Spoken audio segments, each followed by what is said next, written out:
अस्सलाम वालेकुम व्यूअर्स, आप देख रहे हैं हमारी खुशखबरी सीरीज़ और मैं हूं अब्दुर्रहमान। आज हम डिस्कस करेंगे 3 खुशखबरियाँ। सबसे पहली खुशखबरी तो उस मोटरवे से मुतालिक है जिसका मुझ समेत हमारे बहुत से नाजरीन को इंतज़ार है। लाहौर सियालकोट रावलपिंडी मोटरवे के उस पैच का जो कि सियालकोट से खारियाँ और आगे रावलपिंडी तक जाना है, तो उस पैच के टेंडर जारी कर दिए गए हैं। उस मोटरवे पे कंस्ट्रक्शन का आगाज़ इंशाअल्लाह ताला जून में ही अगले 2-3 माह बाद शुरू होगा। उसको डिटेल में डिस्कस करेंगे। जबकि दूसरी एक और अहम हाईवे है जो कि इंडस हाईवे, उसका एक अहम हिस्सा था राजनपुर से लेकर शिकारपुर तक। उस 225 किलोमीटर के हिस्से को अपग्रेड करने का, डुअल करने का फैसला कर लिया गया है, उसकी मंजूरी दे दी गई। उसको डिटेल में डिस्कस करेंगे। उसके साथ साथ हैदराबाद सक्खर मोटरवे की मंजूरी तो हो गई है, लेकिन उसके बनने में मसला क्या है, उस मसले को डिस्कस करेंगे। और आखिर में FI आजकल चीनी माफिया के खिलाफ हाथ धोकर पड़ी हुई है। 425 से ज़ायद बैंक अकाउंट्स 2 नंबर जाली उनको पकड़ लिया गया है, उन बैंक अकाउंट्स को सील कर दिया गया है। काफ़ी गिरफ्तारियां हो रही हैं और उसके अंदर क्या अपडेट्स आ रही हैं उसको हम जानेंगे। लेकिन सबसे पहले चलते हैं लाहौर सियालकोट मोटरवे के ऊपर। वैसे इसका फ़ेज़ 1 जो है वो सन 2020 में मुकम्मल हुआ था। फ़ेज़ 2 के अंदर ये समड़ियाल यानी सियालकोट के पास से लेकर खारियाँ तक का एक पैच बनना है जो कि 69 किलोमीटर का पैच है। इसकी मंजूरी हुकूमत की तरफ से तमाम डिपार्टमेंट दे दी और अब इसका टेंडर जारी कर दिया गया है, जो आप स्क्रीन पर देख भी सकते हैं। और इस टेंडर खुलने की तारीख जो है 30 अप्रैल है और उसके बाद 1-2 महीने लगते हैं इसको प्रॉपर टेंडर जिस कंपनी ने जीता है उसको देने में।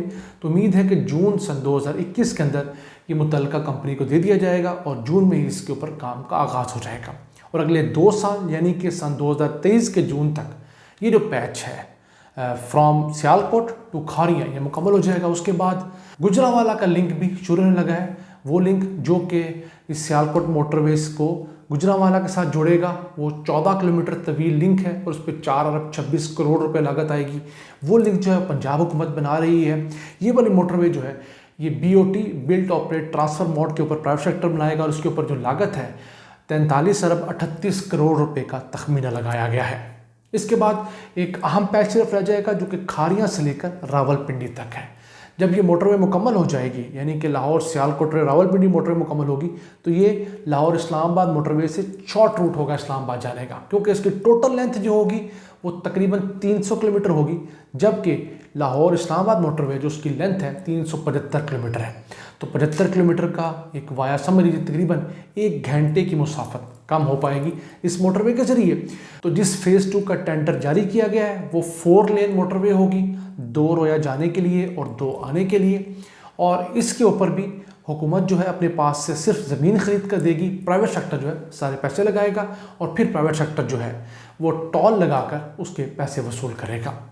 अब इसमें देखें तो गुजरांवाला, उसके बाद गुजरात, वज़ीराबाद, खारियाँ तक, लाला मूसा, ये शहर इससे बड़े आसानी से कनेक्ट हो जाएंगे मोटरवे के जरिए, जो पहले दूसरी मोटरवे से खासे दूर है। उम्मीद करते हैं जो हमारी गोल्डन ट्रायंगल है इसको बहुत फ़ायदा होगा और मुस्तकबिल में जब ये खारियाँ से आगे जाएगी तो फिर जेहलम जैसा आम शहर जो है वो इससे कनेक्ट हो जाएगा और आगे की आबादियाँ तमाम के तमाम गुजर खान, तो वो एरिया जो है वो भी डेवलप होने में बहुत स्पीड लेंगे।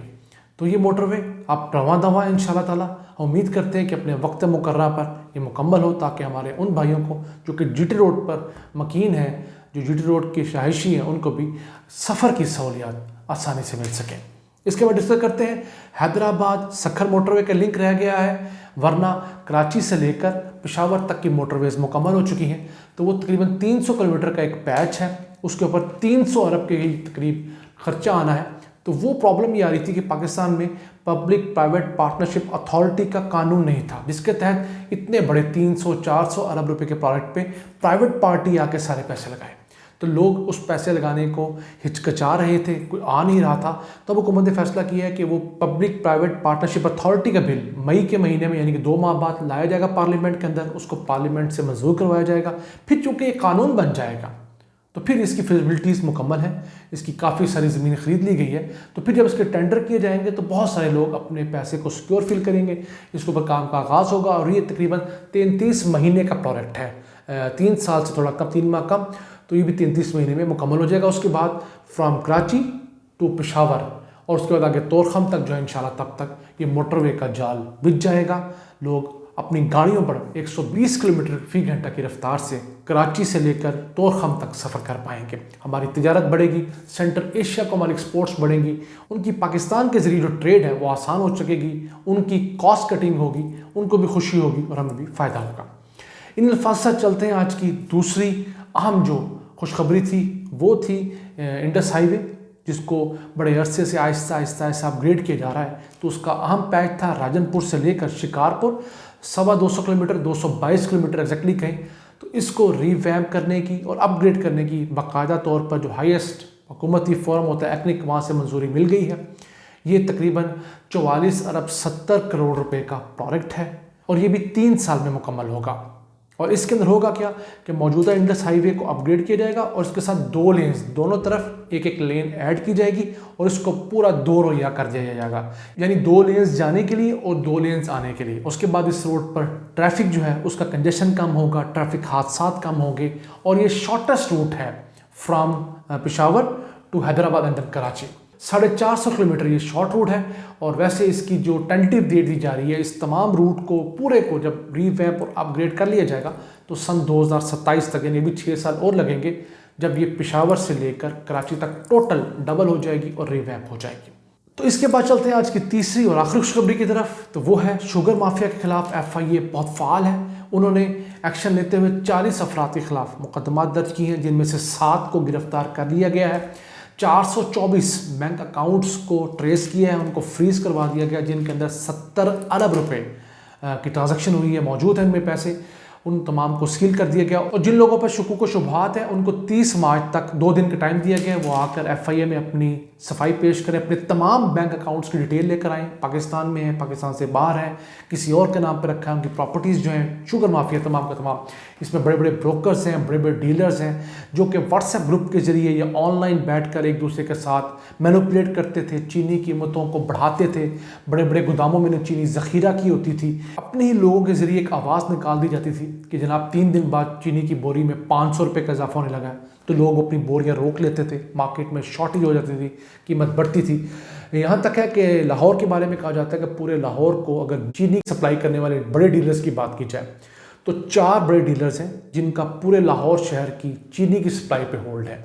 अगर हुकूमत उन 4 को काबू कर लेती है प्यार से या गुस्से से तो लाहौर शहर में ये प्रॉब्लम नहीं हो सकती। इसी तरह कराची को लगाने तो वहाँ पर 6-7 होंगे, पिंडी में 3-4 होंगे। इसी तरह ये बड़े बड़े माफियाज बैठे हैं जिनके पास बड़े बड़े गोदाम हैं जहाँ पर ये प्रोड्यूस को लेकर डंप कर देते हैं। अब जुर्म देखिए कि जो चीनी होती है वो साल के 4 माह बनती है, नवंबर, दिसंबर, जनवरी, फरवरी। उस वक्त इसकी कीमत तय हो जाती है, उसके बाद कीमत का बढ़ने की तुक नहीं बनती। ये कोई मुर्गी की तरह मुसलसल पैदा होने वाली चीज़ नहीं है जिसकी कीमत बढ़ती रहेगी। वैसे उसकी कीमत भी नहीं बढ़नी चाहिए, लेकिन चीनी कीमत अगर आपने बन गई तो फरवरी में इस चीनी कीमत लॉक की जा सकती है कि जनाब ये हमने पैदा की थी, हमारी ये कॉस्ट आई और ये इस पर बिकनी चाहिए। उसके बाद जितनी भी कीमत बढ़ती है वो सारा का सारा सट्टा होता है, फ्रॉड होता है, लोगों को ब्लैकमेल किया जाता है। हुकूमत ने चीनी माफिया में बड़े अरसे से हाथ डाला हुआ है। इतना बड़ा माफिया, 110 अरब रुपये इन्होंने हमसे पिछले 2 सालों में लूटा है। इन पर हाथ डालना इतना आसान भी नहीं है। अदालतों से जाकर स्टे ले आते हैं, रिश्वतें दे के अपने हक में जो तफ्तीशी है उनसे फैसले ले लेते हैं और इनमें लिखवा लेते हैं। लेकिन इन पे आहिस्ता आहिस्ता हुकूमत हाथ डाल रही है, कवानीन पे सख्त कर रही है। इनको कैंडे में लाने के लिए, जिसको हम पंजाबी ज़ुबान में कहते हैं, काबू करने के थोड़ा टाइम लगेगा। उम्मीद करते हैं कि अगले 6-8 माह में इस माफिया पे हुकूमत फुली कंट्रोल हासिल कर लेगी। इस काबिल नहीं रहेगा क्योंकि सेक्टर जो था पूरा अनडॉक्यूमेंटेड था। 2 किताबें रखी हुई थी, एक जेन्युइन दिखाने के लिए, एक 2 नंबर। तो ये सब कामों को जब हुकूमत कंप्यूटराइज CCTV कैमरों के ज़रिए, बारकोड के ज़रिए डिजिटलाइज कर लेगी, इनके ऊपर सर्विलेंस प्रॉपर रखेगी, तो ये कहीं भी भागने वाले नहीं है। हाँ, मुश्किल वक्त ज़रूर है, स्लो प्रोसेस भी है। हुकूमत जिस तेज़ी से काम कर सकती है उसने नहीं किया, लेकिन उम्मीद रखते हैं, जैसा हमारा प्लेटफॉर्म भी है जो उम्मीद दिलाता है, उम्मीद करते हैं इंशाल्लाह इसी साल के अंदर ये चीनी माफिया का कलाकामा होगा, इनको प्रॉपरली डॉक्यूमेंट कर दिया जाएगा।